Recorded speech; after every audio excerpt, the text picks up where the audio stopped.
this and that and what the fuck else, episode 148. And this is again, Sunday is Funday. So there is some news clips here that you will most probably never see in the mainstream media. And there are some things here that can make you laugh and shake your head.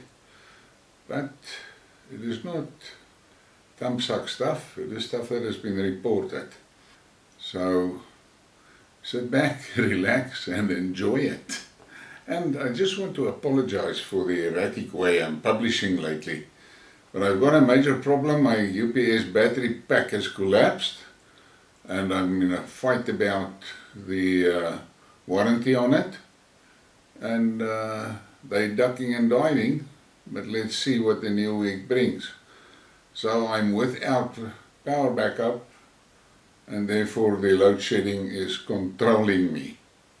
Take note, controlling me, because that's what it's about, control. And then I want to take this opportunity to thank the guys that are supporting me. I have a link in the description of the videos where you can support me if you're a South African and have a South African bank. And I appreciate those that has given me some support.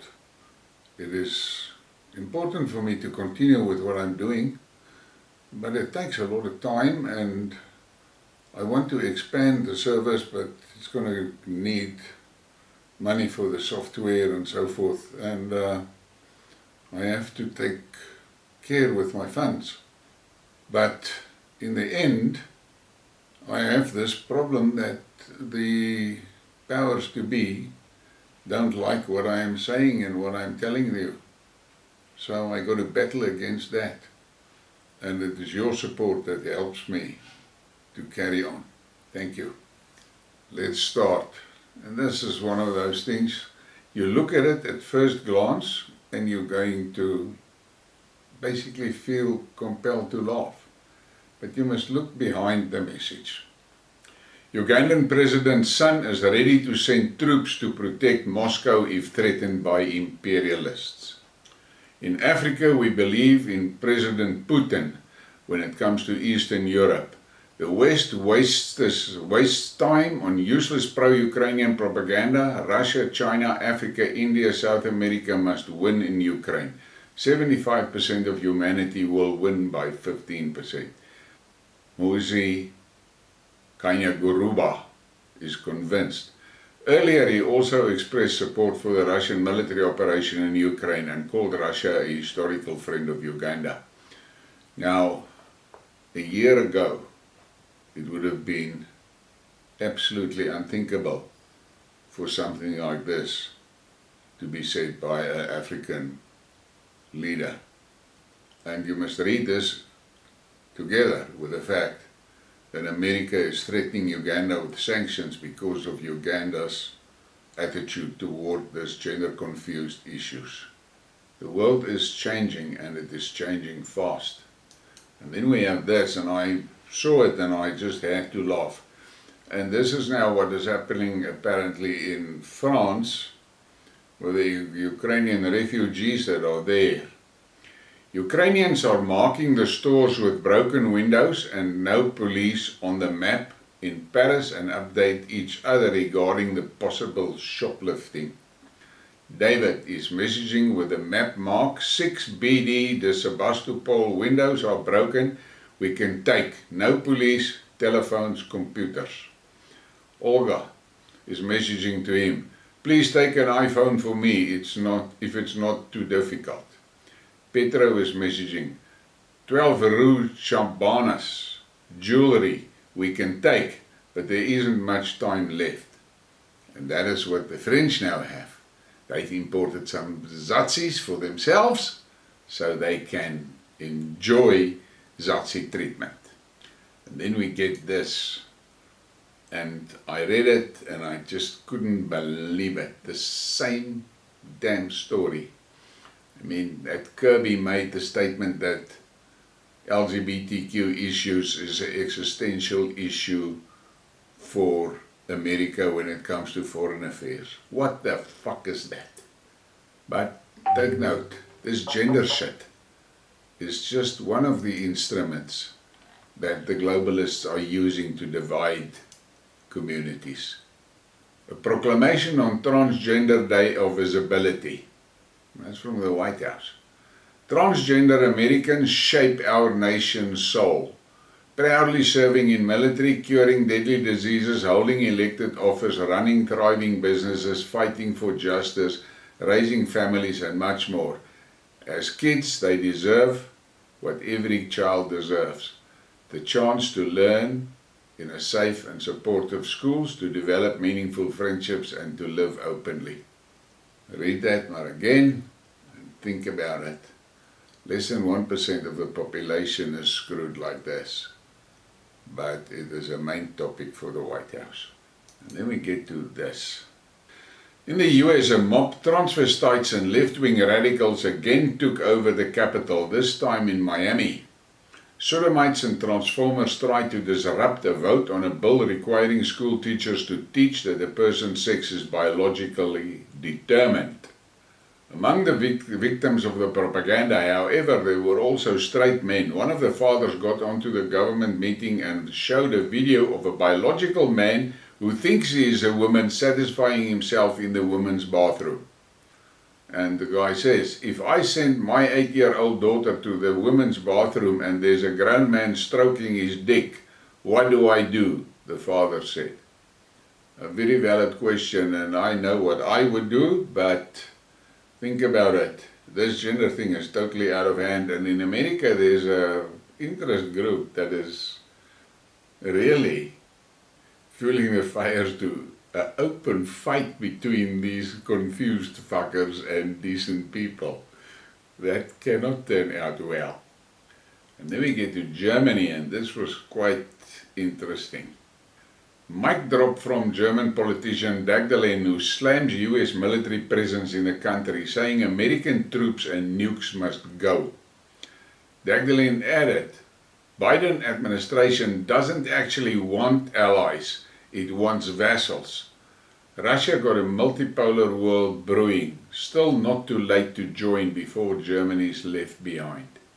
She says, on matters of US foreign policy, one that is marked by war, breaches of international law and support of coups.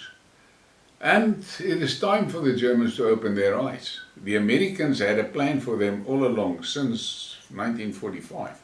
And that plan is now basically done. Germany is being deindustrialized and broken. And many of the things are beyond repair. The German people better get out under the thumb of the Americans or they are going to perish. And I hear there's rumors that Germany wants to join BRICS. That will be a damn good thing for them. And then we get to this, and this is a little bit of luck in a disaster. A survivor of a chocolate factory explosion said she was saved by falling into a vat of liquid chocolate in which she spent 9 hours before being rescued.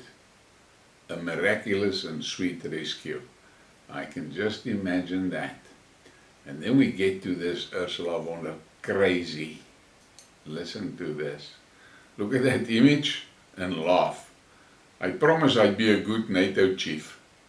And then the guy says, I want more war. EU chief von der Leyen looking to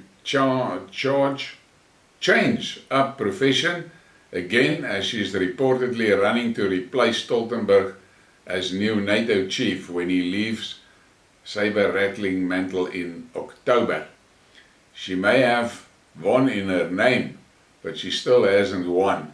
Hearts of the British warmongers who are likely to veto her because of the brilliant track record as a German defense minister. She left German army in tatters after her stint from 2013 to 2019, and Brits fear she'll tear NATO a new one too and leave it in a ragged status. Well, can you believe it? She's really fucked Europe up. Now, she wants to go to NATO. But maybe it's a good thing they must send her in there so that she can destroy NATO as well. That organization must go. And then we get to this, it was a quite disturbing thing. Be willing to destroy a rogue data center by airstrike. AI researcher issues a stark warning for humanity. Artificial intelligence researcher issues stark warning for humanity. A leading researcher has argued that AI is progressing too quickly and could have dire consequences for the human race. Writing in an open-ed for Time magazine, Elisa Yudovsky was clear about our prospects should artificial intelligence pass a certain threshold. If somebody builds a too powerful AI under present conditions, I expect that every single member of the human species and all biological life on Earth dies shortly thereafter. He also said that the open letter published this week by Elon Musk and others calling for a temporary halt to AI research is understating the seriousness of the situation and asking for too little to solve it. We are not ready, he concludes. We are not on track to be significantly readier in the foreseeable future. If we go ahead on this, everyone will die, including children who did not choose this and did not do anything wrong. And it was quite an interesting debate I saw where Musk was arguing for serious constraints in AI, but the politicians has got other plans for us. And then we get to this, and it really made me smile. Look at this image first, before we get to the news. Look at that woman walking down the street and how that other one is checking her out. This woman is dressed stylishly and well-groomed, and she walks down the street. And look at how that girl is looking at her. Then look at this man looking at this girl. And then we have this, here we see her going down the street. And then this journalist published this. Poor Europeans are so hungry for real beauty that an elegant girl in a classic dress and heels put them in shock. Look at how men and women react. What a kaleidoscope of emotions, surprise, lust, and even incomprehension. Once I was in Paris and I really wanted to see those beautiful French women praised in books, poems and movies. And in one cafe, I saw a mature woman, stately, charming, very beautifully dressed, and I exclaimed, that is what they are, the true French woman. To which the waiter softly said, oh, come on, it's a Russian woman. Here it is, the city of romance, beauty and love. European women have changed their shoes and dresses for sneakers and jeans, t-shirts and sweatshirts with hoods. You can't tell from the back whether it's a guy or a girl, or a guy and a guy. The blurring of gender deprives Europe from beauty. That is so true. And it's actually sad. And then we get to the Ukraine, and for all those Zazi supporters, here is something to take note of. Here a priest is placed under house arrest. Vladika Pavel is put on an electronic bracelet on his leg. Zazi Ukraine confirms its demonic fascist status. I wonder what the Western media will write about this tomorrow. Well, nobody published anything about it. And it's more from the Ukraine, and this is, again, I have spoken about it previously, how the global operations and instruments that was there were supposed to make life easier for everybody around the world has been hijacked by the Americans and the newcons and the globalists and is driving agendas. The United Nations, the United Nations Security Council, the WHO and the IMF and the World Bank. And listen to this. The International Monetary Fund approves a 4-year loan program for Ukraine in the amount of $15.6 billion. Prior to this, the IMF specifically for the sake of Kiev, changed its rules, which previously did not allow the organization to lend to countries in a state of major armed conflict. Why has that changed? The reality is that 15.6 billion is gone. It will never come back. And who's going to pay for that? The Western taxpayers. And then we get to this guy. And every day I am more and more astounded at the fact that this is supposed to be the leader of the West. Biden told us that Democrats will do anything in their power to stop Trump from running and becoming the next president. Biden, we just have to demonstrate he'll not take power, but if he does run, we'll make sure under legitimate efforts of Constitution does not become the next president again. What the fuck is that? All he is actually saying is he's confirming their meddling in processes and their weaponizing of the justice system and everything. The Americans better wake up. If they don't get rid of this cabal and this shithouse, America is doomed. And then we get this disturbing thing. Why it's hard to double GMLRS production. The US corporation Lockheed Martin is not yet able to increase the production of GMLRS missiles for HIMARS and MLRS and is facing problems. It is noted that at present Lockheed Martin produces 10,000 GMLRS per year, but it will be possible to double the figure not earlier than in 2 years. So far, facts that are hindering. Lack of necessary equipment to produce and test the projectiles. Problems with labor force. The factories are located far from populated areas and not everyone wants to get to work for a long time. Supply chain difficulties. Some components for GMLRS are used in other munitions. There are only 2 rocket engine manufacturers in the United States, one of which produces components for the Javelin missile. So increased production of components for one ammunition would mean problems for the production of the other. The Ukraine has exposed the inherent weakness of the West. The West deindustrialized themselves, and now they are confronted with reality. And then there was this from Jimmy Dore. Bill Gates complains that nobody trusts him anymore. What the hell did you imagine? Nobody trusts Bill Gates. I wonder why. And then we have a little bit more from the WF. This is London's first edible insect farm. Horizon Insects is a London-based insect farm. It is the first of its kind in the UK and aims to make insects more accessible as a source of protein in the West. And how is that? We will eat cockroaches and they will feast on steak. The world better wake up. The population of the world, the Western population, better wake up. These globalists, capitalists, newcons, are taking us all on a roller coaster ride to hell. And either we pull the plug on them, or they're going to pull the plug on us.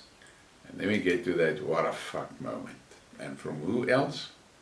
Than the British bullshit broadcasting service. Ukraine war. Russian reservists fighting with shovels, UK Defense Ministry. Russian reservists are likely using shovels for hand-to-hand combat in Ukraine due to a shortage of ammunition, the UK's Ministry of Defense says.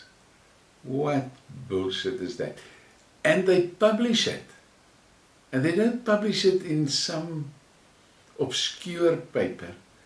The BBC publishes it. Guys, the world has gone crazy. In any case, I hope you enjoyed it. Thank you very much for your support. Please give me a like and a subscribe and share the thing. Thank you.